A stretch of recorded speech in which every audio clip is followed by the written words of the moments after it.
Israel ने Gaza city में अब तक का सबसे बड़ा जमीनी हमला शुरू कर दिया है। वहीं एयरफोर्स ने हुदैदा पोर्ट पर सैन्य ठिकानों को निशाना बनाया। इजरायल और हमास के बीच लड़ाई अब नए चरण में पहुंच चुकी है। लंबे समय से टल रही जमीनी जंग आखिरकार शुरू हो गई है। इजरायली सेना ने गाजा सिटी की तंग गलियों में टैंक और सैनिकों के साथ प्रवेश किया है। सेना के मुताबिक ये मुख्य चरण है जिसमें हवाई हमलों और खुफिया जानकारी के साथ ही जमीनी कार्रवाई जोड़ी गई है।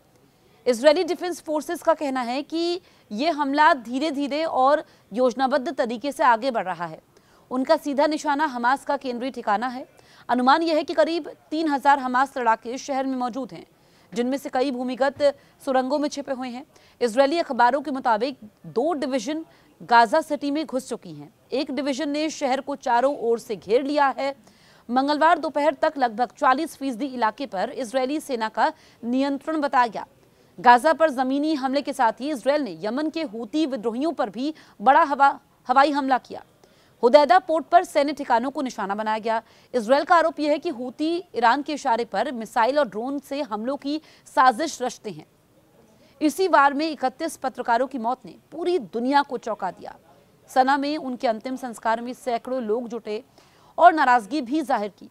गाजा के स्वास्थ्य मंत्रालय का दावा यह है कि सिर्फ 24 घंटे में 59 लोग मारे गए, 386 घायल हुए। लगभग 2 साल से जारी युद्ध में अब तक मरने वालों की संख्या 65,000 के करीब पहुंच चुकी है। असली आंकड़ा इससे कहीं ज्यादा हो सकता है। यूनिसेफ के मुताबिक आधे मिलियन से ज्यादा बच्चे इस संघर्ष से बुरी तरीके से प्रभावित हैं। सैकड़ों लोग गाजा छोड़कर दक्षिण की ओर भाग चुके हैं, लेकिन वहां भी कोई सुरक्षित ठिकाना नहीं है।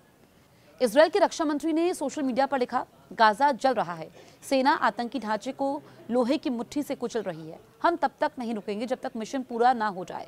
पीएम नेतन्याहू ने भी कहा कि इजरायल अब निर्णायक चरण में पहुंच चुका है। संयुक्त राष्ट्र की एक रिपोर्ट ने इजरायल पर नरसंहार का आरोप लगाया है। इसमें कहा गया कि गाजा में फिलिस्तीनियों को खत्म करने के इरादे से लगातार ऐसे कृत्य किए जा रहे हैं जो जेनेवा कन्वेंशन की नरसंहार परिभाषा में आते हैं। हालांकि इजरायल ने इस रिपोर्ट को झूठा और भ्रामक बताया। जमीनी हमले से पहले अमेरिकी विदेश मंत्री मार्को रूबियो इजरायल के दौरे पर पहुंचे। उन्होंने साफ कहा कि अमेरिका का समर्थन जारी रहेगा। वहीं राष्ट्रपति डोनाल्ड ट्रंप ने हमास को चेतावनी दी कि अगर बंधकों का इस्तेमाल ढाल के रूप में किया गया तो हमास बहुत बुरे अंजाम भुगतेगा।